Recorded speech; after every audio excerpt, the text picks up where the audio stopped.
மிகப்பெரிய பெருமாள், மிகப்பெரிய பெருமாள். அந்த ஸ்ரீரங்கத்து பெருமாளை விட பெரியவர். அதனாலே இவர் பெரியவர் என்றும் ஆதிரங்கர் அரங்கர் என்றும் இவருக்கு பெயர் வந்தது.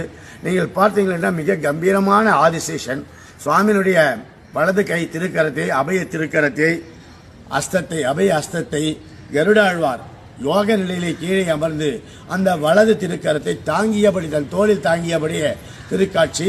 அங்கே மார்பிலிருந்து வழக்கம் போல பிரம்மாவினுடைய அருமையான எழில் காட்சி. ஆதிசேஷன் படுக்கையிலே பெருமாள், அங்கே காலடியிலே பூதேவி, அங்கே திருமுடிய அருகிலே ஸ்ரீதேவி.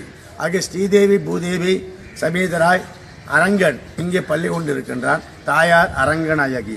இந்த இடத்திலே இறைவன் அற்புதமான திருக்கோலத்திலே பக்தர்களுக்கு நான் இருக்க நீங்கள் அச்சப்பட வேண்டிய அவசியமே இல்லை. உங்கள் கோரிக்கைகள் என்ன என்பதை நான் உற்று நோக்கி கொண்டிருக்கிறேன்.